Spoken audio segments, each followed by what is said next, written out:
Hi! మరో కొత్త కథలోకెళ్ళిపోదామా? హాయ్! హలో! నమస్తే. Good evening. ఆదాబ్. ఆ ఇల్లు మనది కాదు అనే చిన్న కథలోకెళ్ళిపోదాం. ఒక చిన్న ఊరిలో రవి మరియు సునీత అనే భార్యాభర్తలు ఉండేవారు. వాళ్ళ జీవితం సాధారణంగా సాగుతుండేది. ఒక రాత్రి సునీత బయట గిన్నెలు తోముతుంటే ఇంటి వెనక చెట్టు దగ్గర ఒక నీడ కనిపించింది. ఆ నీడ తనని పిలుస్తున్నట్టు అనిపించింది. భయంతో సునీత కేక వేసింది. రవి పరిగెత్తుకుంటూ వచ్చేసరికి అక్కడ ఎవరూ లేరు. భయపడకు, ఏమీ లేదు అని లోపలికి తీసుకెళ్లాడు రవి. కానీ ఆ రోజు నుంచి సునీత ప్రవర్తన మారిపోయింది. ఒకసారిగా వేరేలా మాట్లాడడం, ఏదో ఆలోచనలో ఉండడం, కొన్ని విషయాలు గుర్తు లేకపోవడం రవి గమనించాడు. కానీ అర్థం కాలేదు. మరుసటి రోజు సునీత చెప్తుంది, నిన్న నా స్నేహితురాలు కలిసింది, కానీ తర్వాత ఏం జరిగిందో గుర్తులేదండి అని అన్నది. ఇది విన్న రవి చాలా ఆలోచించి తన స్నేహితుడైన మోహన్ని పిలిచాడు. ముగ్గురు కలిసి ఆ స్నేహితురాలి ఇంటికి వెళ్లారు. ఇంట్లో ఎవరు లేరు. లోపలికి వెళ్ళగానే సునీత డ్రెస్ కనిపించింది. కానీ అది ముక్కలుగా కట్ చేసి ఉంది. పక్కనే ఒక పాత ఫోటో ఉంది. సునీత చూసి షాక్ అయింది. ఇది నా చిన్ననాటి స్నేహితురాలు లత. రవి నెమ్మదిగా చెప్పాడు. ఆమె చాలా సంవత్సరాల క్రితమే చనిపోయింది. ఆ రాత్రి సునీత అద్దం ముందు నిలబడి తనతో తానే మాట్లాడుతుంది. నేను వచ్చాను, ఇంకా ఇక్కడే ఉంటాను. రవి మోహన్ ఇద్దరు షాక్ అయ్యారు. వాళ్ళకి అర్థమైంది ఆత్మ సునీతలో ఉండిపోయిందని. అది లత ఆత్మ చెప్పింది. నన్ను మోసం చేసి చంపేశారు. నా నిజం బయటపెట్టు రవి అని అడిగాడు.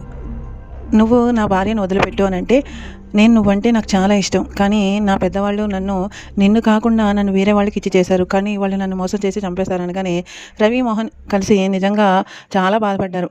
సరే, నీ నిజం మేము బయటపడతాం, కానీ నువ్వు సునీత నుంచి వెళ్ళిపో అనగానే సరే అని చెప్తుంది లత. నిజం తెలుసుకొని లతను ఆస్తి కోసమే చంపారని తన అత్తమామ తెలుస్తుంది. పోలీసులకి విషయం చెప్పి నిజాలు బయటపెట్టి తర్వాత ఒక రాత్రి లత ఆత్మ మళ్ళీ వచ్చింది. ఇప్పుడు నాకు శాంతి వచ్చింది. నా అత్తమామకి పడవలసిన శిక్ష పడింది. నా భర్తకు కూడా చాలా థ్యాంక్స్ అని చెప్పి రవిని చాలా పట్టుకొని బాధపడుతూ ఉంటుంది. మోహన్ కూడా, నువ్వు బాధపడకు, నీ ఆత్మ శాంతి కలగాలి, వచ్చే జన్మ ఉంటే మళ్ళీ మంచి జీవితం బ్రతుకు అనగానే సరే అని ఆత్మ వెళ్ళిపోతుంది. ఆ ఆత్మ వెళ్ళిపోగానే అక్కడితో అన్నీ అయిపోలేదు. ఇంట్లో ఇంకా వింత వింత శబ్దాలు వస్తున్నాయి. ఇదేంటి ఇలాగా, లత వెళ్ళిపోయింది కదా అని ఆలోచిస్తారు రవిని మోహన్ని. సునీత తలుపులు తామే కదలడం, రాత్రుల్లో శబ్దాలు, సునీతకి భయంకరమైన కలలు. మోహన్ చెప్తాడు, ఈ ఇల్లు సాధారణం కాదు, ఇక్కడ ఇంకో ఆత్మ ఉంది. రవి సునీత భయపడిపోతారు. చివరికి ఒక నిర్ణయం తీసుకుంటారు. ఈ ఇంటికి శాంతి చేయాలి. ఒక పండితుడిని పిలిచి ఇంట్లో హోమం చేస్తారు. మంత్రాలు మొదలు పెడతారు. ఆ సమయంలో ఒక నీడ అగ్ని దగ్గర కనిపిస్తుంది. గాలి గట్టిగా వీయడం మొదలవుతుంది. పండితుడు గట్టిగా మంత్రాలు చదువుతారు. కొంతసేపటికి తర్వాత ఆ నీడ మెల్లగా మాయమవుతుంది. ఇంట్లో నిశ్శబ్దంగా ఏర్పడుతుంది. సునీత నిశ్శబ్దంగా విట్టూరుస్తుంది. ఇప్పుడు భయం లేదు. రవి నెమ్మదిగా చెప్తాడు, ఈ ఇల్లు మనది కాదు, మనం ఇక్కడ ఉండకూడదు.